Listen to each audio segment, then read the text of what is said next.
Hello friends, today we are going to learn Hall effect experiment on virtual lab. So this is the link to do this experiment on virtual lab. Aim to determine the Hall coefficient and carrier concentration of the sample. Apparatus, electromagnets with two solenoids to produce the magnetic field. Constant current power supply, 4 probe, digital Gauss meter, Hall effect apparatus which consists of constant current generator, digital millivoltmeter and Hall probe. What is Hall effect? You see this conductor. Through this conductor the current is passing along this direction. If you apply the magnetic field perpendicular to this current, then voltage is developed perpendicular to both current and magnetic field. So this phenomenon is called the Hall effect. According to the Hall effect, when a current carrying conductor placed in a transverse magnetic field, a voltage is developed across the specimen in a direction perpendicular to both current and magnetic field. And the developed voltage is called the Hall voltage.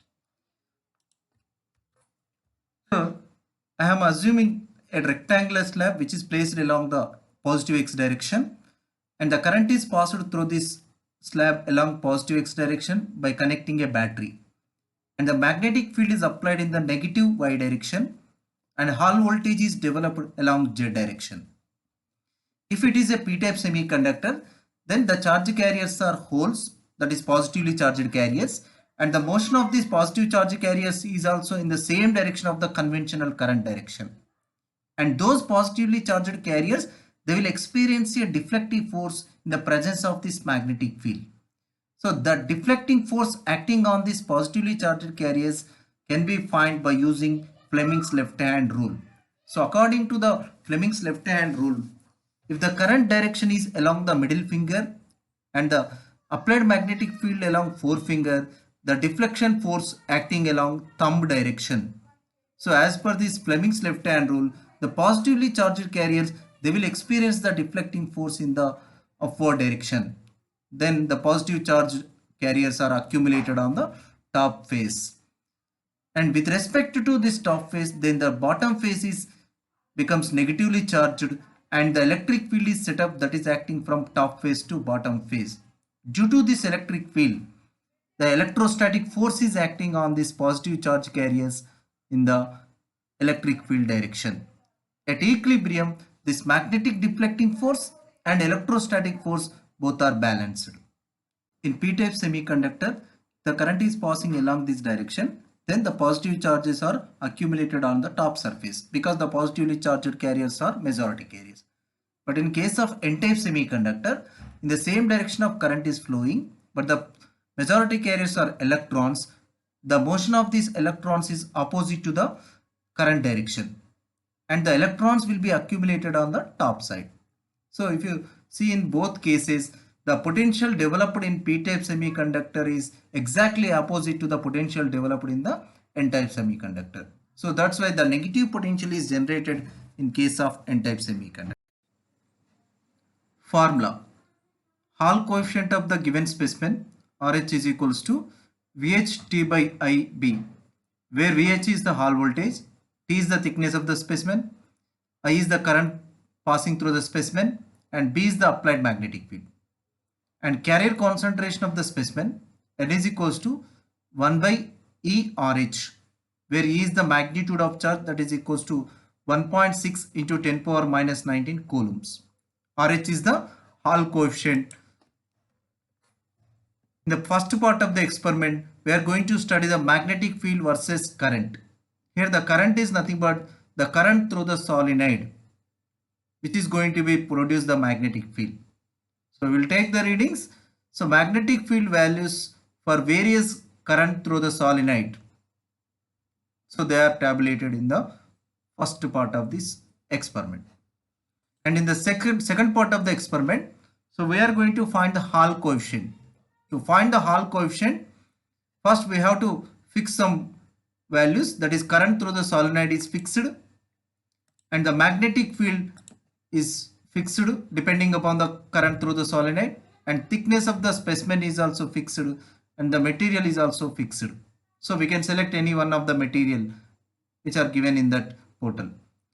And with respect to the Hall current, we have to measure the Hall voltage by finding Hall voltage for various Hall currents, and we can find the Hall coefficient for by using the given formula. And in the same way, we can find the carrier concentration according to a given formula. Well, this is the virtual lab portal. So in this portal, I have entered a Hall effect experiment. So the theory of this experiment is given, that is AMO apparatus, and the basic theory of that Hall effect experiment. And the next one is procedure, how to do the experiment is also given, and self-evaluation. So that is a pre-test is conducted depending on the basics of this topic. And the next one is simulation part. If you go to the simulation part, here it is showing the apparatus. So the main apparatus is this one is electromagnetic coil, which is having a solenoids. If you allow to pass the current through the solenoids, then they set up the magnetic field in this gap. These are the two magnetic poles. And the current through the solenoid can be passed by using this power supply. And this one is a Gauss meter to measure the magnetic field. And the magnetic field can be measured by using this probe. This probe is placed in between the pole pieces. Then how much magnetic field is set up, that magnetic field is measured in this Gauss meter. So depending on the current, the magnetic field is set up in this gap. Okay, we'll go to this procedure part. Here, if you select here, there are two parts are there. One is magnetic field versus current. That is first part of the experiment. The second part is Hall effect setup. First you select the magnetic field versus current.